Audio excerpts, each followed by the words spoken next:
defense plants were running around the clock during the war.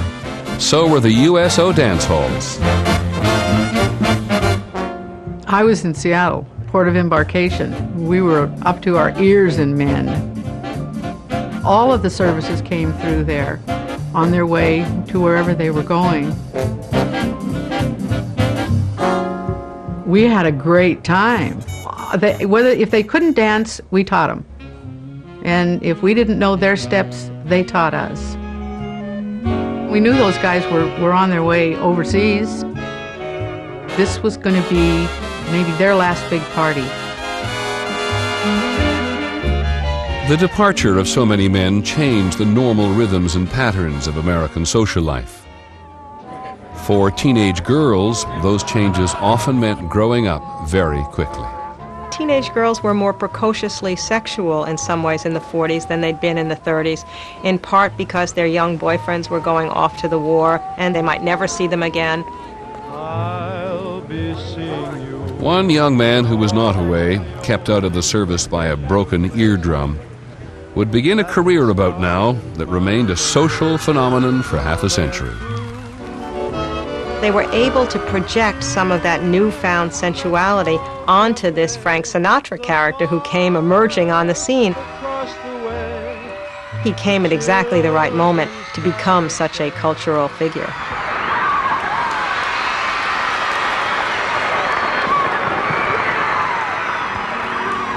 Night and day, you are the one. He was an idol. I mean, he was my heartthrob, my swoon man, everything. I was a true Bobby Sox screamer. The men at the time were less enamored of Sinatra. The Army newspaper, Stars and Stripes, observed, mice make women scream too.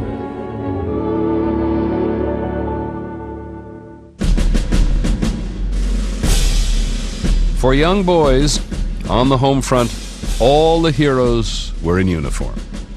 I remember being jealous that I didn't have an older brother.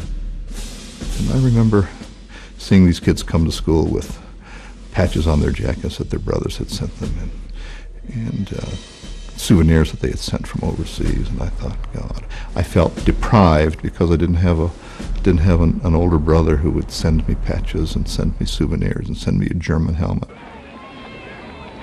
We lived for the war movies. I mean, we fought that war in the East End Theater and the Plaza Theater and the Lakewood Theater. We go to Saturday serials, and at that time there were a lot of war movies like Wake Island. On December 7th, they struck by the thousands from land, from the sea. Anything from So Proudly We Hail to The Purple Heart to Operation Burma. We got fired up in the movies. I remember once during a movie called Bataan. We were losing badly. I think Robert Taylor was trying to hold the Japanese back and couldn't.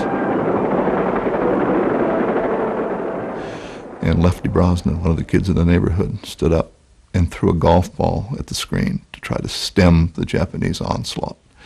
And all he did was mess up the screen for the rest of the war because it had a big patch in it that you could always see there, you know, and that was Lefty's patch. We played war constantly. We made our own rifles out of wooden boards. We made machine guns out of fence posts, cutting down the enemy. But we had no concept, absolutely none. Nor did most of our parents, absolutely how brutal it was. Families on the home front weren't likely to get much of the truth about the war from the letters that GIs wrote home.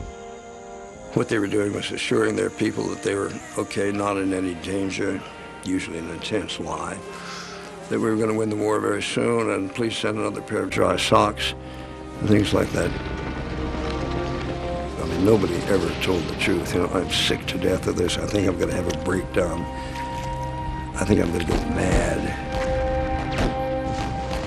You didn't say that kind of thing because it would have bothered the recipient.